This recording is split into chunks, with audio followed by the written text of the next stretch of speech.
አምላካችን እግዚአብሔር በሳምንት እዚሁ አብረን በዓለ መድኃኔዓለምም በዓለ ቅድስትም ለተሰንበት አክብረናል። ዛሬም በዚህ መልኩ በዓላችን በማክበር ላይ አገልግሎታችን በማከናወን ላይ እንገኛለን። ያስተማሩን መምህራችን ዶክተር አብነት አስራት አዲስ አበባ ሀገረ ስብከት የትምህርት ክፍል ኃላፊ ሁሌ በተሰጣቸው ኃላፊነት ስብከተ ወንጌል አገልግሎት በአዲስ አበባ ሁሉም አድባራት በጥሩ ሁኔታ ምዕመናን አገልግሎት እንዲያገኙ ትምህርት ቃለ ወንጌል እንዲያገኙ ክትትል እያደረጉ ባለፈው የቅዱስ ገብርኤል ወርኃ በዓል መጥተው አስተምረውናል።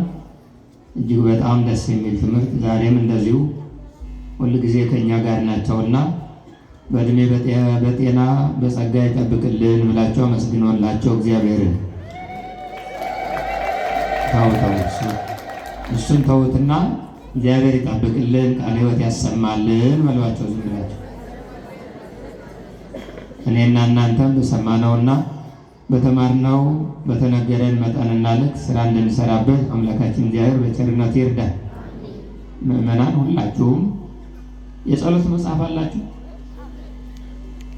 እስኪ ጸሎት የምትጸልዩ የጸሎት መጽሐፍ ያላችሁ እጃችሁን አሳዩ። የጸሎት መጽሐፍ ያላችሁ ብቻ የምትጸልዩ የጸሎት መጽሐፍ ያላችሁ፣ የሌላችሁ የጸሎት መጽሐፍ የሌላችሁ እንግዲህ የላችሁም፣ ራሳችሁን አትደብቁ። አላየሁትም እጃችሁን። የጸሎት መጽሐፍ የሌላችሁ ማትጸልዩ። መልካም። ሰው ያለ እግር መራመድ ይችላል? ያለ ዓይንስ ማየት ይችላል? በመሪ ነው እኮ ሊሄድ የሚችለው። ዓይን የሌለው ሰው መሪ ያስፈልገዋል። እግር የሌለው ሰው ደጋፊ ያስፈልገዋል።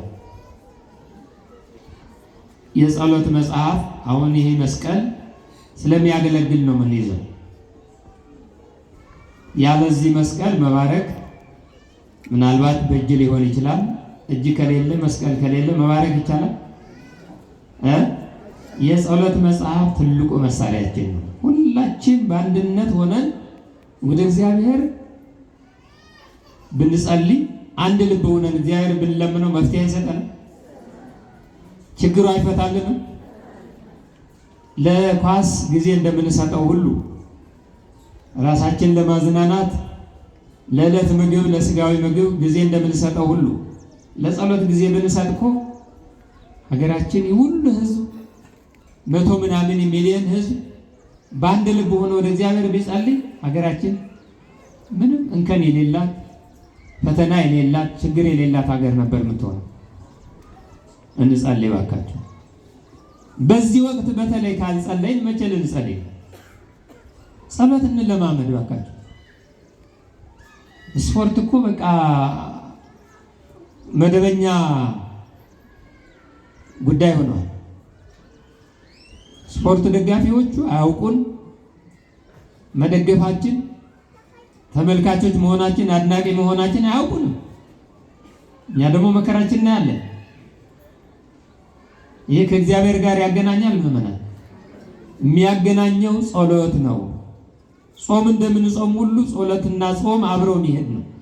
ምጽዋት፣ ስግደት፣ ንስሐ አብሮ የሚሄድ ነውና እንዲያው እባካችሁ ጸሎት እንለማመድ። ሁል ጊዜ የኳስ አድናቂ የኳስ ደጋፊ ሌላም ሌላም ዓለማዊ የሆኑ ነገሮች እያየን ከመንፈሳዊ ሕይወት እንዳንወጣ አደራ እላቸዋለሁ።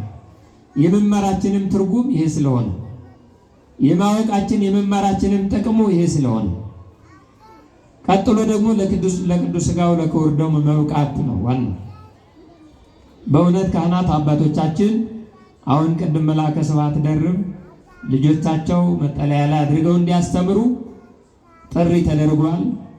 ይሄ በጣም የሚበረታታ የሚመሰገን ነው። ባለፈውም እንደዚሁ አባቶቻችን ካህናት ንስሐ ልጆቻቸው በአዳራሹም በሰንበቴም በዚህኛው በመጠለያም አድርገው እያስተማሩ ነው ያሉት፣ እየበረቱ። እናንተ እንደምትፈሯቸው እናንተ እንደምትሸሿቸው አይደለም። ቀረብ ብላችሁ ስታያቸው ከእግዚአብሔር ጋር የሚያገናኙ ቃለ እግዚአብሔር ነግረውን ለንስሐ ለቅዱስ ሥጋው ለክቡር ደሙ የሚያበቁን ከእግዚአብሔር ጋር የሚያገናኙ ስለሆነ ይህንንም ታሳቢ እያደረግን ከእግዚአብሔር ጋር እንገናኝ። ዛሬ አሁንም ላይከ ወንጌል ቀሲስ መኩሪያ የሉም መሰለ እንጂ እንዲሁም አጥማቂው አባ ወልደ ሐዋርያት ጸበል ቦታ ያሉ በአንድ ላይ ሆነው 5 ነብሳት ወደዚህ አውደ ምሕረት ወደዚህ ቤተ መቅደስ ይዘው መጥተዋል። እንግዲህ ይሄ ልዩ ስጦታና ሁልጊዜ የሚያስመሰግን ስራ በየጊዜው አውደ ምሕረት ላይ ምስክርነት እየሰጣን የመጣን ነው። ከሌላ እምነት ከእስልምና ከተለያየ እምነት 5 ነብሳት በዛሬው ቀን ተጠምቀው ቅዱስ ሥጋውን ክቡር ደሙን ተቀብለው የእግዚአብሔር ልጆች ሆነዋል፣ ከእናንተ ጋር ተቀላቅለዋልና ይህም ትልቅ የምስራች ነው። እርግጠኛ ነኝ በሳቸው አማካኝነት በሳቸው ጥረት አስተምረው ያጠመቋቸው ከ30 በላይ ሆነዋል ብዬ ገምታለሁ። ሁላችንም ካህናት፣ ምእመናን ለዚህ በጎ ነገር ብንፋጠንና ለዚህ መልካም ስራ ብንፋጠን መልካም ነው። የምናውቃቸው በሰፈር በጎረቤት ያሉ እንዲያው ግራ ተጋብተው መሄጃ ጠፍቶባቸው እውነተኛው መንገድ የሚመራቸውና የሚያገናኛቸው ጠፍቶ የተቀመጡ ብዙዎች ናቸው። ኢየሱስ ተገዢ ሆነው ሃይማኖታቸው አይታወቅ ከእግዚአብሔር ጋር ሳይገናኙ ሳይተዋወቁ ያሉ ብዙዎች ናቸውና እናንተም ወደ ካህናቱ እያገናኛችሁ እያስተዋወቃችሁ እነሱም እያስተማሩ እውነተኛውን ተዋሕዶ ሃይማኖት እውነተኛውን የእግዚአብሔር ቃል እውነተኛውን አምላካችን እግዚአብሔር እንዲያመልኩና እንዲከተሉ የእግዚአብሔር ልጅነት እንዲያገኙ የሁላችን ጥረት መሆን አለበት። የሁላችን ጥረት መደረግ አለበት። ስለነበረን ጊዜ አምላካችን እግዚአብሔር ስሙ የተመሰገነ ይሁን። እንግዲህ የቅዱስ ገብርኤል ጉዳይ በየጊዜው ደጋግሜ እየተናገርኩ ነው። መጨቅጨቅም እንዳይመስል መሰለቻቸትም እንዳይሆን እሰጋለሁ። ከመናገር ግን ወደኋላ አልልም። ስራው እስካላለቀና እስካልተጠናቀቀ ድረስ መናገር አለብኛል። አይከፋችሁም? ስራ አለዋ እንዴ?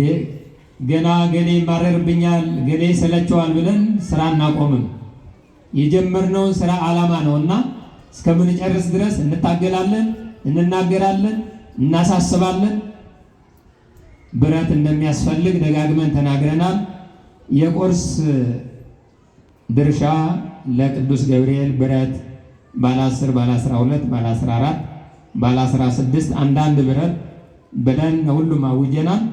ባለፈው ሳምንት አንድ ወንድማችን 4 ብረት ገዝተው አስገብቶልናል። እንደዚሁ እንደናንተ ሰምቶ ማለት ነው። ሌላኛው የቅዱስ ገብርኤል ቀን ደግሞ ቃል የገባ አንድ ወንድማችን 5 ብረት አስገብቶልናል። ሌሎቻችሁስ ተንቀሳቀሱ። አሁንም አልመሸበትም። ቁርሳችሁን አጠራቅማችሁ ወደ ብረት መግዣ አድርጉት። ብረቱ ካልተነጠፈና ለኮንክሪት ሙሌት ካልተዘጋጀ ጣውላው እንደተነጠፈ ፀሐይና ዝናብ እንዳይፈራረቅበት እንዳይከስር ሁላችሁም ልታስቡ ይገባል። እግዚአብሔር ከሁላችን ጋር ይሁን። የጀመርነውን ሕንፃ ግንባታ ጨርሰን ለማስመረቅ ያውቃል። ለአገልግሎት እንድንበቃ እግዚአብሔር እንዲያግዘን እንዲረዳን ቅዱስ ፈቃድ ይሁንልን። ሀገራችን ሰላም ያደርግልን፣ ከክፉ ነገር ሁሉ ይሰውረን። አቤቱ ለባሕርይ እግዚአብሔር አምላካችን